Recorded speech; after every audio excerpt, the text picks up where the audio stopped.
4 dari Teknik Perminyakan D2020 dari kelompok 4. Pertama, saya akan menjawab tugas pendahuluan terlebih dahulu. Pertama, tunjukkan bahwa lintasan gerak peluru menyerupai parabola. Yang kedua, bagaimana kecepatan dan kecepatan proyektil atau peluru pada saat titik tertinggi. Posisi awal peluru terletak di pusat koordinat. Jika x0 sama dengan 0 dan y sama dengan 0, peluru mempunyai kecepatan awal v0. Kecepatan awal peluru ini dapat diuraikan menjadi komponen-komponennya. Vx0 sama dengan v0 cos theta, Vy0 sama dengan v0 sin theta. Setelah peluru melayang di udara, pada peluru hanya bekerja percepatan gravitasi yang arahnya ke bawah. AY sama dengan min G AX sama dengan 0. Besar kecepatan partikel pada saat T adalah V sama dengan akar Vx kuadrat tambah Vy kuadrat. Arah kecepatan terhadap sumbu X banding Tg alfa sama dengan Vy per Vx.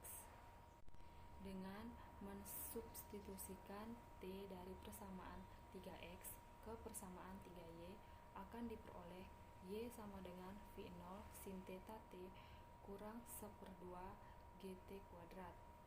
Y sama dengan GT theta X kurang G per 2 V0 kuadrat cos 2 theta X kuadrat.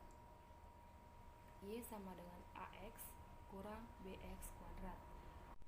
Dari persamaan tersebut, tampak bahwa lintasan peluru berupa lintasan parabolik, seperti gambar di atas. Selanjutnya masuk di bagian abstrak. Apabila suatu peluru ditembakkan dengan membentuk sudut sebesar Q0 terhadap sumbu X, maka lintasan peluru akan berbentuk parabola. Hal ini disebabkan karena gerak peluru menurut sumbu Y dipengaruhi oleh gaya gravitasi bumi, sehingga pada suatu saat kecepatan peluru menurut sumbu Y adalah 0, dan yang ada hanyalah kecepatan menurut sumbu X. Pada gerak peluru dipengaruhi beberapa faktor, yaitu kecepatan awal V0, sudut yang dibentuk Q0, besarnya kecepatan, dalam hal ini adalah percepatan gravitasi G.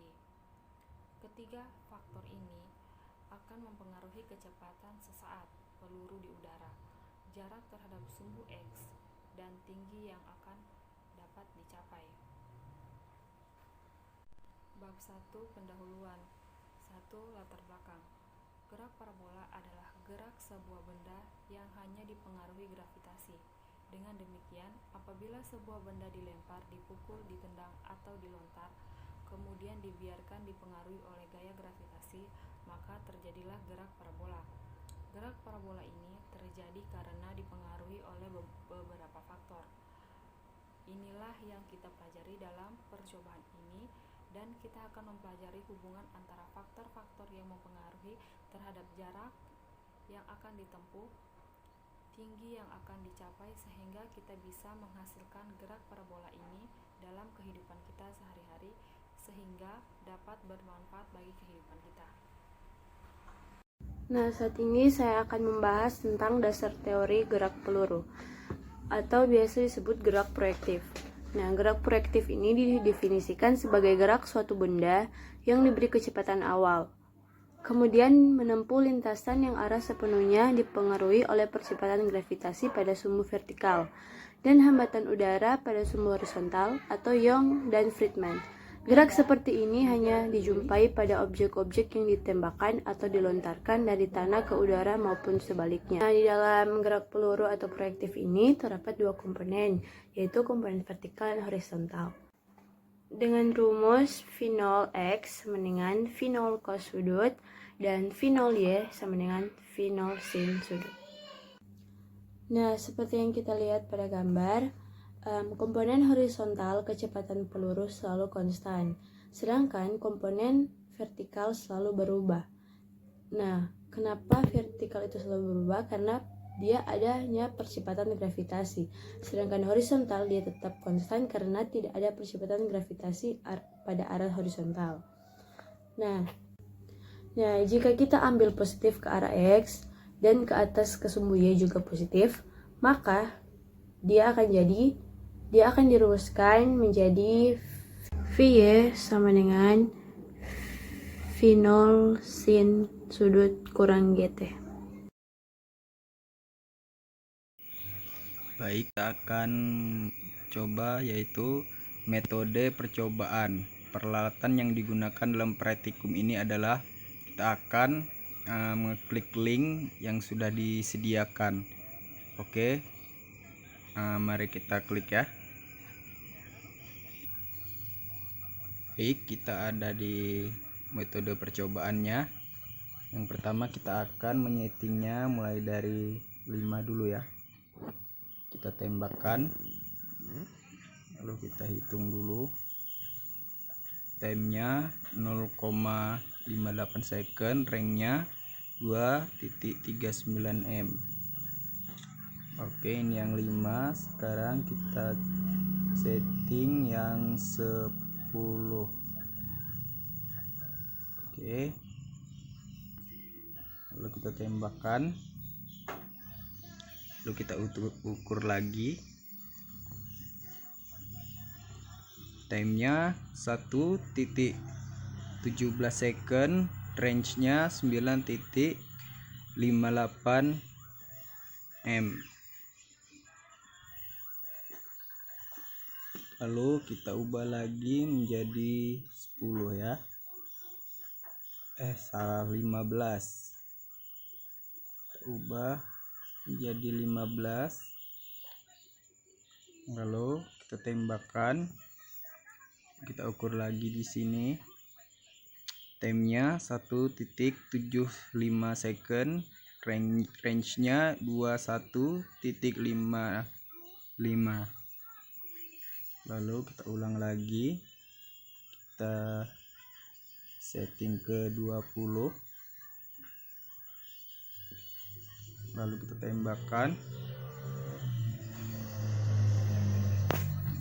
lalu kita ukur lagi timenya 2.3 second, range-nya 37,68. Oke, lalu kita setting lagi yang ke 25. Oke, tembakkan lagi, lalu kita hitung lagi. Nah, range-nya bisa kita lihat 2.92 second, range-nya 59.87.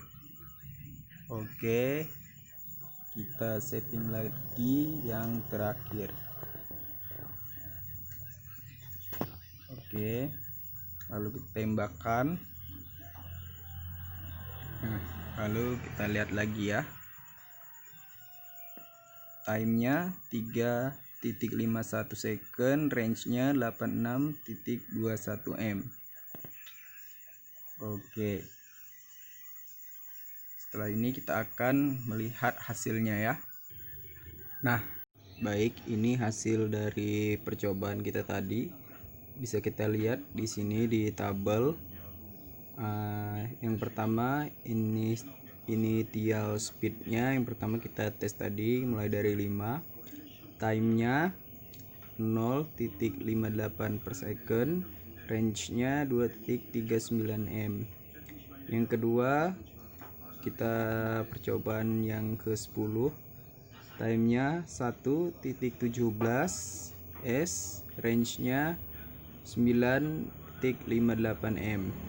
Yang ketiga yaitu ke 15, timenya 1.75 s, range-nya 21.55 m. Yang keempat timenya 2.34 s, range-nya 38.32 m. Yang kelima yaitu 25, Time-nya 2.92, S range-nya 59.87 M. Yang terakhir yaitu 30, time-nya 3.5 S, range-nya 86.01 M.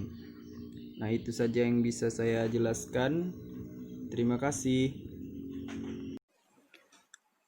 Berikut adalah data-data yang diperoleh oleh kelompok kami.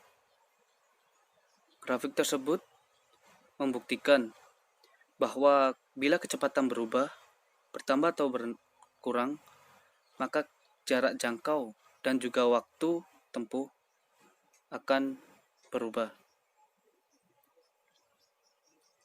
Lalu saya akan menjelaskan jarak jangkau akibat perubahan kecepatan. Jika kecepatan awalnya 5, untuk percobaan ini tertempuh jarak yaitu 2,39 meter. Bila kecepatan tersebut naik 10 meter per second, maka jarak tempuhnya 9,8 meter.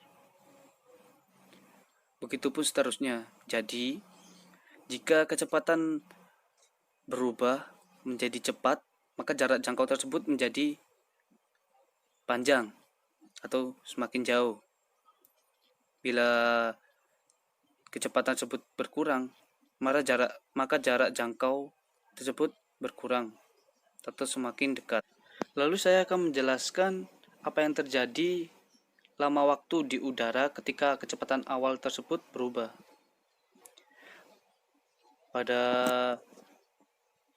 data yang diperoleh, untuk kecepatan 5 meter per second, jarak waktu yang ditempuh adalah 0,58 second. Sedangkan pada kecepatan 10 meter per second, waktu yang ditempuh adalah 1,17 second.